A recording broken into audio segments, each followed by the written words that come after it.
میں بلا تاخیر اب جو دو قیمتی خطابات ہونے جا رہے ہیں، میں اب تمام حضرات سے گزارش کروں گا اسی اطمینان اور سکون کے ساتھ، اسی دل جمعی کے ساتھ آپ تشریف رکھیں۔ میں اب آواز دے رہا ہوں فضیلت الشیخ حافظ جلال الدین قاسمی حافظہ اللہ کو، وہ تشریف لائیں اور اپنے عنوان سے ہمیں مستفید فرمائے۔ آپ کے خطاب کا عنوان ہے علماء اہل حدیث کا ہندوستان کی آزادی میں کردار۔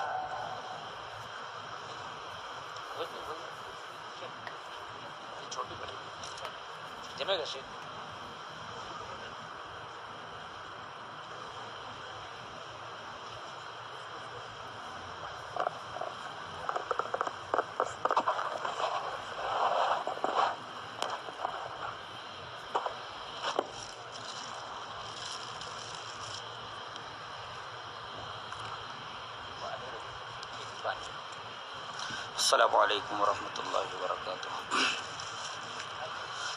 الحمدللہ رب العالمین والصلاة والسلام علی محمد وآلہ وصحبہ اجمعین، اما بعد، بسم اللہ الرحمن الرحیم۔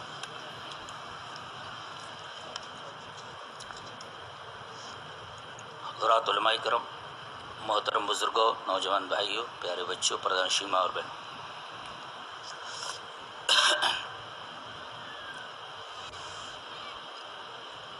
بلا کسی تمہید کے ہم اپنے عنوان پر آ رہے ہیں۔ ہمارا مسلک کیا ہے؟ سب سے پہلے یہ جان لیں کہ ہم اہل حدیث ہیں، اور ہمارا یہ مسلک اہل حدیث بصیرت کی بنیاد پر قائم ہے۔ سوال یہ ہے کہ ہمارا یہ مسلک کس بنیاد پر قائم ہے؟ جواب یہ ہے کہ بصیرت کی بنیاد پر قائم ہے۔ اللہ نے فرمایا قل هذه سبیلی ادعو الی اللہ علی بصیرۃ۔ اعلیٰ کا مطلب ہوتا ہے پر، گویا کہ بصیرت یہ بنیاد ہے، اور اہل حدیث جو مسلک ہے اس مسلک کی پوری عمارت اسی بصیرت کے اوپر قائم ہے۔ تو مسلک اہل حدیث کی بنیاد بصیرت۔ اب بصیرت کا مطلب کیا ہے؟ الدلائل الشرعیہ، شرعی دلائل، یہ دوسری بات ہو گئی۔ اب شرعی دلائل کیا ہے؟ اسے ایک حدیث سے جان لے۔ حدیث اس طرح، وعن ابی ہریرہ رضی اللہ تعالی عنہ قال قال رسول اللہ صلی اللہ علیہ وسلم انی قد ترکت فیکم شیئین لن تضلوا بعدہما کتاب اللہ وسنتی ولن یتفرقا حتی یرد علی الحوض، رواہ الحاکم فی المستدرک فی کتاب العلم۔ حضرت امام حاکم جسے کتاب العلم میں ملا ہے، مستدرک میں، راوی حضرت ابو ہریرہ ہیں، فرماتے ہیں کہ نبی اکرم صلی اللہ علیہ وسلم نے ارشاد فرمایا کہ میں نے تمہارے درمیان دو چیزیں چھوڑ دی ہیں، ان کے بعد تم کبھی گمراہ نہیں ہوگے، اللہ کی کتاب اور میری سنت۔ گویا کہ بصیرت نام ہے دلائل شرعیہ کا، اور دلائل شرعیہ دو ہیں، کتاب و سنت، جیسا کہ اس حدیث سے واضح ہے۔ اب تیسری بات، ہمارا نعرہ کیا ہے؟ مسلک اہل حدیث کا ہمارا نعرہ کیا ہے؟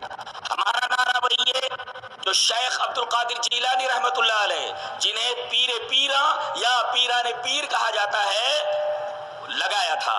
کیا نعرہ تھا؟ لا معین الا اللہ ولا دلیل الا رسول اللہ، نہیں ہے کوئی مددگار سوائے اللہ کے، اور نہیں ہے کوئی رہنما اور رہبر سوائے رسول اللہ کے۔ یہ پیران پیر کا نعرہ ہے، اور ہمارا نعرہ وہی ہے جو حضرت امام ابو حنیفہ رحمہ اللہ نے لگایا تھا، اذا صح الحدیث فهو مذہبی، جب صحیح حدیث آ جائے تو وہی میرا مذہب ہے۔ ہمارا نعرہ وہی ہے جو امام شافعی رحمۃ اللہ علیہ نے لگایا تھا، اذا صح الحدیث فهو مذہبی، جب حدیث صحیح آ جائے تو میرا وہی مذہب ہے، میرا وہی مسلک ہے۔ ہمارا نعرہ وہی نعرہ ہے، مسلک اہل حدیث کا وہی نعرہ ہے جو امام مالک رحمۃ اللہ علیہ نے لگایا تھا کہ ما من احد الا ماخوذ من کلامہ ومردود علیہ الا رسول اللہ، ہر آدمی کی بات لی بھی جا سکتی ہے اور رد بھی کی جا سکتی ہے، سوائے ایک ہستی کی کہ اس کی بات سوائے لینے کے رد کرنے کا کوئی بھی گنجائش نہیں نکلتی، وہ ہے جناب محمد الرسول اللہ صلی اللہ علیہ وسلم۔ اور ہمارا نعرہ وہی نعرہ ہے جو امام اہل سنت حضرت امام احمد بن حنبل رحمہ اللہ نے لگایا تھا، حسبنا کتاب اللہ و سنت رسول اللہ، ہمارے لیے اللہ کی کتاب بس ہے، ہمارے لیے رسول اللہ صلی اللہ علیہ وسلم کی سنت بس ہے۔ اور جب ایک فلسفیانہ مسئلہ قرآن کا کہ مخلوق ہے کہ غیر مخلوق ہے. حضرت امام احمد بن حنبل رحمہ اللہ کو کوڑے مارے جا رہے ہیں اور مخالفین کی طرف سے منطقیانہ دلائل، فلسفیانہ دلائل پیش کیا جا رہا ہے کہ قرآن مخلوق ہے. اس کے جواب میں حضرت امام احمد ابن حنبل رحمہ اللہ کا مطالبہ یہی تھا، آتونی شیئا من کتاب اللہ و سنت رسولہ حتی اقول بہ. ارے یہ فلسفیانہ دلائل ایک طرف رکھو، یہ منطقیانہ دلائل ایک طرف رکھو، اللہ کی کتاب سے اور رسول کی سنت سے کوئی دلیل لے آؤ کہ میں مان لوں کہ قرآن مخلوق ہے. تو ہمارا نعرہ وہی نعرہ ہے جو ان بزرگوں نے لگایا تھا، اور اس نعرے کی بنیاد وہی حدیث ہے جسے ابھی پڑھا گیا اور امام حاکم اسے مستدرک کے اندر لائے ہیں کتاب العلم میں. آخری چیز، ہم کون ہیں؟ میرا خیال ہے اگر آپ اپنی حقیقت سمجھ لیں، بے ہوش ہوتے ہوتے بچیں گے. آپ نے اپنی حقیقت نہیں جانی. آئیے میں آپ کی حقیقت بتاتا ہوں آپ کون ہیں. اہل حدیث کون ہے؟ پہلے حدیث پڑھ لیتے ہیں. عن عبداللہ رضی اللہ تعالی عنہ قال لما التقینا یوم بدر قام رسول اللہ صلی اللہ علیہ وسلم فصلى فما رأيت ناشدا ينشد حقا له اشد من مناشدة محمد رسول الله صلى الله عليه وسلم ربه عز وجل وهو يقول اللهم إني أنشدك وعدك وعهدك اللهم إني أسألك ما وعدتني اللهم إن تهلك هذه العصابة لا تعبد في الأرض ثم التفت إلينا وكأن شقة وجهه القمر فقال هذه مصائر القوم العشية رواہ النسائی فی السنن الکبریٰ. حضرت امام نسائی رحمہ اللہ سنن کبریٰ کے اندر اس روایت کو لائے. حضرت عبداللہ بن مسعود اس روایت کے راوی. بہت غور سے اس حدیث پاک کو سنیے. التقینا، ہم آمنے سامنے ہوئے. ملاقات کا مطلب ہے کہ ایک آدمی اس کے سامنے ایک آدمی اور ہو. نبی کریم صلی اللہ علیہ وسلم نے سب سے پہلے مخالف کے لشکر کے سامنے اپنے لشکر کو ترتیب دیا. دیکھو پہلے تدبیر ہے. پہلا نقطہ یہ معلوم ہوا کہ تدبیر تقدیر کے منافی نہیں ہے، اور دوسرا نقطہ یہ معلوم ہوا کہ ہم خالی دعا مانگتے ہیں. دعا کے ساتھ ساتھ تدبیر بھی ضروری ہے. اونٹ باندھ پھر توکل کر، صرف دعا سے کام نہیں ہوتا. تدبیر اختیار کرنا ضروری ہے. یہاں صف آرائی کر دی گئی، اس کے بعد آپ کھڑے ہوئے. فقام، آپ کھڑے ہوئے اور فصلہ، 2 رکعت نماز آپ نے ادا فرمائی. استعینوا بالصبر والصلاۃ پر عمل کرتے ہوئے کہ کوئی بڑی سے بڑی مصیبت ہو، مصیبت کے وقت آپ 2 رکعت نماز پڑھیں. بخاری شریف کی روایت کے اندر اتنا اضافہ کہ مادن یدیہ، اپنا ہاتھ پھیلائے ہوئے آپ. گویا کہ دعا کا ایک طریقہ یہ ہے، دعا کا ایک اسلوب یہ ہے کہ آپ اپنے ہاتھ اٹھا لیں مستقبل القبلہ. اور ایک اس کی کیفیت اور آداب دعا میں سے ایک ادب یہ ہے کہ آپ قبلہ کی طرف رخ کر لیں. آپ قبلہ کی طرف رخ کیے ہوئے ہیں، ہاتھ اٹھائے ہوئے ہیں. اللہ اکبر. ہاتھ اٹھانے کے بعد حضرت عبداللہ ابن مسعود اس روایت کے راوی یہ کہتے ہیں کہ آپ نے ایسی دعا فرمائی، غور فرمائیں، آپ نے ایسی دعا فرمائی کہ میں نے کسی کو ایسی التجا کرتے ہوئے، ایسی دعا مانگتے ہوئے نہیں دیکھا. اس سے یہ پتہ چلتا ہے کہ ہم کو دعا مانگنی نہیں آتی. دعا قبول کیسے ہوں؟ دعا مانگنے کا طریقہ ہی نہیں اب. میں نے دیکھا نہیں کہ ایسی دعا کسی نے مانگی ہو. فما رأیت ناشدا ینشد. اللہ اکبر. کیا دعا مانگی آپ نے؟ پہلے دعا کے الفاظ دیکھو. اے اللہ تو نے جو وعدہ کیا ہے وہ وعدہ پورا فرما. میں درخواست کرتا ہوں کہ وعدہ پورا فرما. اچھا، ایک بہت گہرا نکتہ، صرف الفاظ دعا کافی نہیں ہے، بلکہ دل بے قراری کی انتہا پر پہنچ گیا ہو، الی منتہا الاضطراب، اضطراب کی انتہا پر پہنچ جائے اور بدن کے اوپر وہ کیفیت ظاہر ہو جائے. آپ کو معلوم ہے کہ الفاظ آپ کی زبان پر ہیں اور دل آپ کا تڑپ رہا ہے، اور اس تڑپ کا پورا ظہور آپ کے بدن مبارک پر ہے. آپ کو معلوم ہے حضرت صدیق پیچھے سے لپٹ گئے ہیں، والتزم من ورائہ، پیچھے سے نبی کو پکڑ لیا ہے، اور آپ کا بدن ایسا کانپ رہا ہے کہ سقط رداہ من منکبیہ، آپ کے کندھے مبارک سے چادر گر پڑی ہے، اور پیچھے سے حضرت صدیق روتے ہوئے نبی کریم صلی اللہ علیہ وسلم سے چمٹ جاتے ہیں. اللہ کے رسول بس کیجئے، اللہ کی مدد آ گئی. اللہ اکبر. آپ دیکھ رہے ہیں یہ آداب بھی دعا ہے. دعا مانگنے کا طریقہ آیا کبھی آپ کو سمجھ میں کہ دعا کیسے مانگی جاتی ہے؟ احساس سے خالی، آداب سے خالی کیسے ہماری دعائیں قبول ہو؟ ادھر دعا کے اسالیب کی انتہا کر دی گئی، ادھر اللہ تبارک و تعالیٰ کی مدد آ گئی. حضرت صدیق نے فرمایا اللہ کے رسول بس کیجئے، اللہ کی مدد آ گئی. نعت خوانوں نے تو بہت زیادہ نعت خوانی کی ہے. کبھی یہ جملہ آپ نے دیکھا؟ علماء بیٹھے ہوئے ہیں، متوجہ کرتا ہوں ان کی توجہ کو اس طرف. کأن شقت وجہہ القمر، شقت وجہ یہ کأن کا اسم ہے اور یہ خبر ہے قمر. یہ نہیں کہا گیا کہ خوشخبری سن کر آپ کا چہرہ چاند کی طرح چمکنے لگا، بلکہ یہ کہا گیا کہ آپ کے چہرے کو چاند سے کیا تشبیہ دے رہے ہو؟ آپ کے چہرے کا ایک حصہ پورا چاند ہے. یہ اس کو نعت کہتے ہیں. کأن شقت وجہہ القمر، آپ کے چہرے کا ایک حصہ چاند کے برابر ہے. اس کو کہتے ہیں تعریف، اس کو کہتے ہیں نعت. کأن شقت وجہہ القمر، آپ کے چہرے کا ایک حصہ، ایک شق وہ قمر ہے، وہ چاند ہے. ہمارا نبی چاند نہیں، اس کا ایک چہرے کا ایک حصہ چاند ہے. اللہ اکبر. اور پھر آپ نے بتا دیا یہاں کون کون مرنے والا ہے. فہذه مصائر القوم الى شام تک کتنے لوگ مرنے والے ہیں، کون کون کی جگہ مرنے کی، کن کن لوگوں کی جگہ کیا ہے مرنے کی. اللہ اکبر. پوری کی پوری مدد آ گئی. آپ کو ایک نقطہ بتاؤں، نقطہ یہ ہے کہ بدریین تمام صحابہ کرام میں سب سے افضل، اور یہ بھی نقطہ یاد رکھو کہ اللہ نے فرشتوں کی جو مدد بھیجی، تمام فرشتوں میں سب سے افضل فرشتے وہ ہیں جو بدر کے میدان میں حاضر ہوئے. اللہ تبارک تعالیٰ نے بھیجا.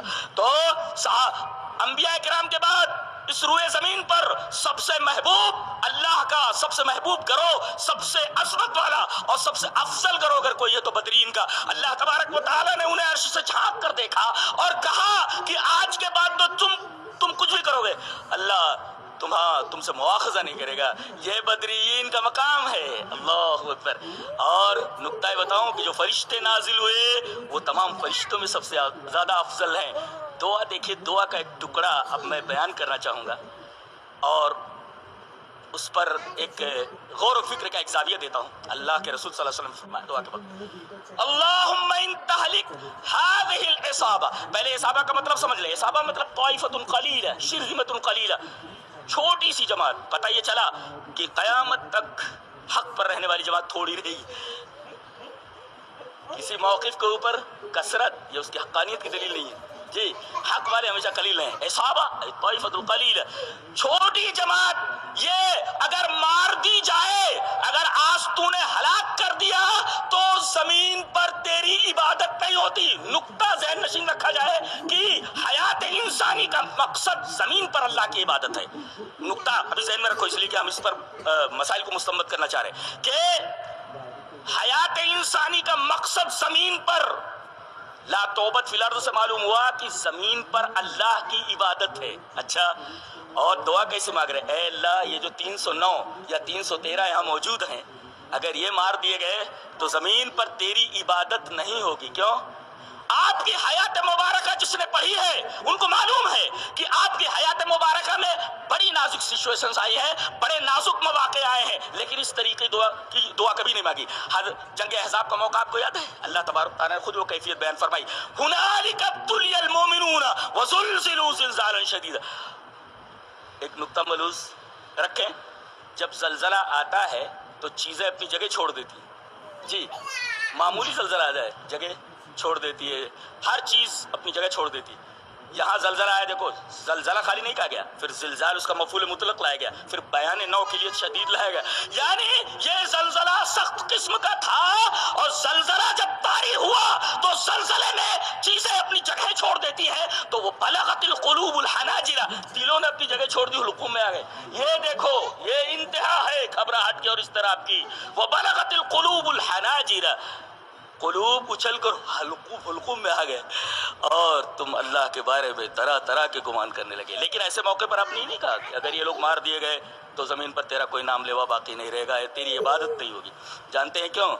اس لیے کہ یہاں سن 2 ہجری کے اندر یہ جتنے لوگ آئے ہیں 309 یا 313 یہ 15 سال کی محنت ہے، یہ کریم ہے، یہ خلاصہ ہے آپ کی محنت کا کہ اے اللہ میں نے 15 سال جو محنت کی ہے اس محنت کا حاصل، اس محنت کا نتیجہ یہی 303 یہ 309 یا 313 ہے۔ اے اللہ آج یہ مختصر سی جماعت اگر ہلاک کر دی گئی تو زمین پر تیری عبادت نہیں ہوگی، یہ خاص طور سے عبادت نہیں ہوگی کو میں واضح کرنا چاہ رہا ہوں،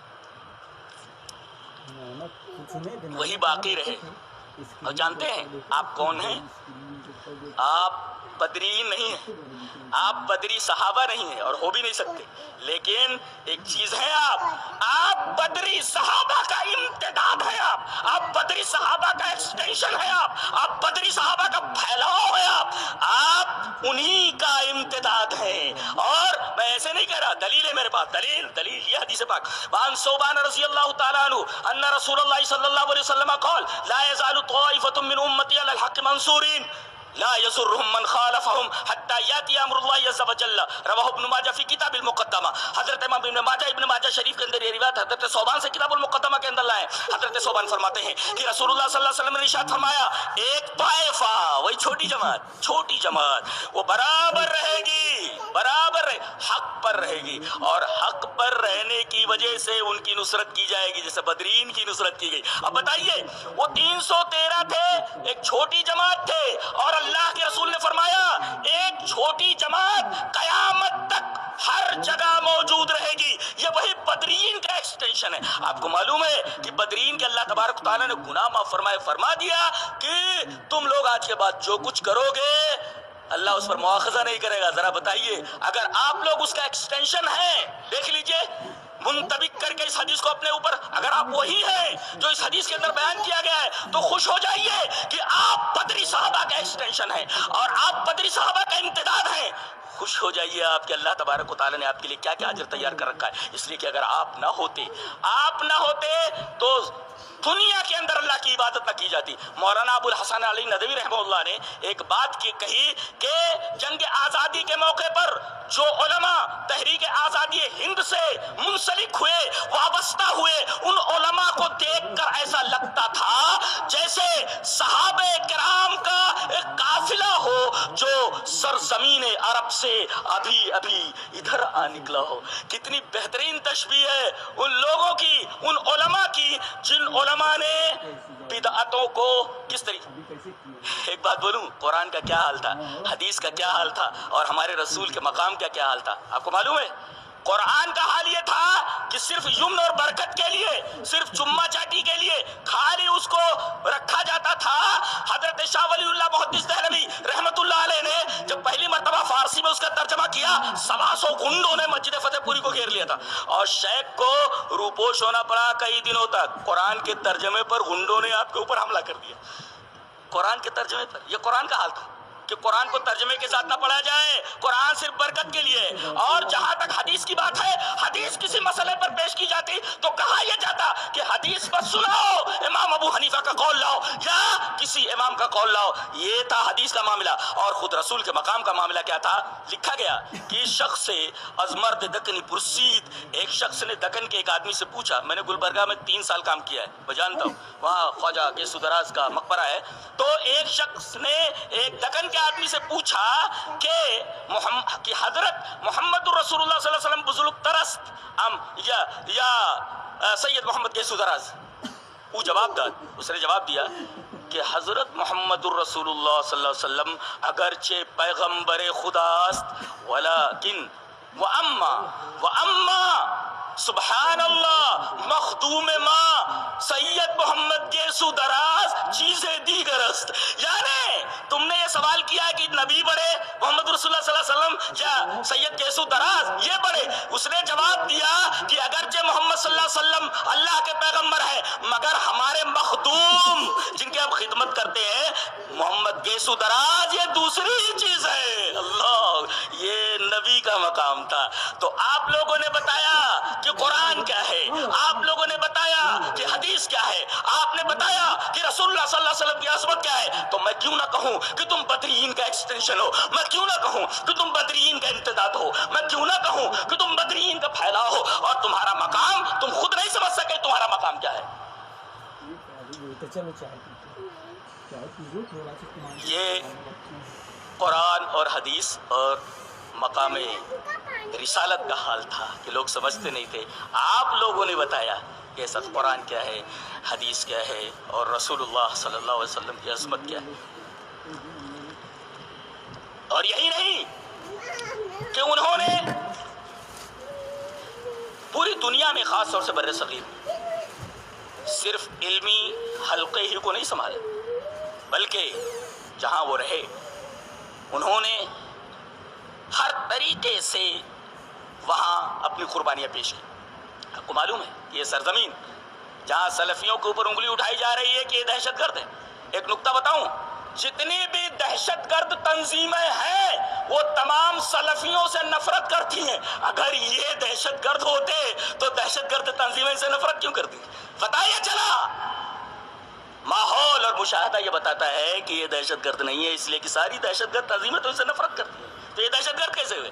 اچھا, دوسری بات یہ کہ اس دیش میں جہاں ہمیں شک کی نگاہ سے دیکھا جاتا ہے, ڈاکٹر تارا چند نے اپنی کتاب میں لکھا ہے کہ اس دیش کی آزادی کے لیے تحریک آزادی ہند میں فرقہ اہل حدیث نے 5 لاکھ جانوں کی قربانیاں پیش کی ہے. ارے کسے معلوم نہیں کہ اہل حدیثوں نے اس دیش کے لیے, اس سرزمین کے لیے کتنا خون بہایا ہے؟ اور کون نہیں جانتا کہ کون ان کی گود میں بیٹھا ہوا تھا انگریزوں کے, اور کون مخبی کر کے ان کو پکڑوا رہا تھا. اور میں ذرا اس حدیث پاک سے ایک واقعہ جوڑ دوں جو میں نے اہل حدیث کی تاریخوں کو مطالعے کے وقت حاصل کیا ہے. الزام یہ ہے کہ ملکہ وکٹوریہ سے انہوں نے اپنا نام بنوایا. کنہوں نے؟ اہل حدیثوں نے. ان سے پہلے ان کا نام اہل حدیث نہیں تھا. ارے وہابی تم لوگوں نے ہمیں کہا, اور وہابی یہ باغی کے مرادف سمجھا جاتا تھا, اور وہابی اسے کہا جاتا تھا جو رفع الیدین کرے, جو سینے پر ہاتھ باندھے, جو آمین بالجہر کرے. اور انہی کو پوائنٹ آؤٹ کر کے کہ یہی غدار ہے اور یہی باغی ہے, ان کو مسجدوں سے اٹھا لیا جاتا تھا, ان کی جائیدادیں قرق کرا لی جاتی تھی, انہیں ایسی سزائیں دی جاتی تھی کہ خود انگریز سپاہی بے ہوش ہو کر گر جاتا تھا. ایسی سزائیں دی جاتی. حضرت مولانا یحییٰ رحمہ اللہ کی داڑھی موڑ دی گئی تھی. وہ داڑھی کے بالوں کو ہاتھوں میں لے کر روتے رہتے تھے. اللہ, مسلمانوں نے کتنی تکلیفیں اٹھائی. ایک مسلمان تو بادشاہ ہی صحیح, بہادر شاہ ظفر جس سے یہ حکومت چھینی گئی تھی, جانتے 3 دن بھوکا رکھا گیا اس بادشاہ کو بیچارے کو. جب وہ چلتا تھا تو ہٹو بچوں کی آوازیں آتی تھی. ایک موقع ایسا آیا, کہتے نہیں ہے کہ جنبش مکن کا حکم ملا بادشاہ کو اور دربار خسروی کو قفس کر دیا گیا. کبھی کبھی ایسا ہوتا ہے کہ بادشاہ کی بھی حالت اتنی عجیب و غریب ہو جاتی ہے. 3 دن بھوکا رہا, اور جب کھانا مانگا تو جانتے بچے کو ذبح کر کے بیٹے کا کلیجہ تل کر کے لا کر کے پلیٹ میں رکھ دیا گیا. کون باپ برداشت کر سکتا ہے؟ مسلمانوں کی کتنی تکلیفیں اٹھائی ہیں. اور خاص طور سے تارا چند نے تو یہ کہا کہ 5 لاکھ اہل حدیثوں نے اپنی جان کی قربانیاں پیش کی ہیں. ہم نے اپنی قربانیاں پیش کر دی. تم ہمیں شک کی نگاہ سے دیکھنا ہو تو دیکھو, لیکن تاریخ ضرور پڑھو. تاریخ کو اوائڈ مت کرو, تاریخ کو اوائڈ مت کرو. ہم لوگوں نے, اہل حدیثوں نے اس دیش کی آزادی کے لیے کتنی قربانیاں دی ہیں, ذرا اپنے گھر کے آدمی سے پوچھ لو. 5 لاکھ کی تعداد کوئی معمولی تعداد نہیں ہوتی. اور درختوں کے اوپر, شاہراہ اعظم کے اوپر مسلمان اہل حدیث علماء کی لاشیں ایسے لٹکتی جیسے پھل لٹکا دیے گئے, ہزاروں لاکھوں کی تعداد. اور یہ تو رہا معاملہ ڈاکٹر تارا چند کا جو انہوں نے بیان کیا. پنڈت جواہر لال نہرو تو صادق پور کے ایک صاحب سے ملاقات کے وقت یہ کہہ دیا تھا کہ دیش کی, ہندوستان کی آزادی کے موقع پر جو قربانیاں اہل حدیثوں نے دی ہیں, اہل حدیثوں کی قربانیاں ایک پلڑے میں رکھ دی جائے اور تمام ملک کے لوگوں کی قربانیاں ایک پلڑے میں رکھ دی جائے تو دیش کے تعلق سے جو قربانی اہل حدیثوں نے دی اس کا پلڑا بھاری ہو جائے گا.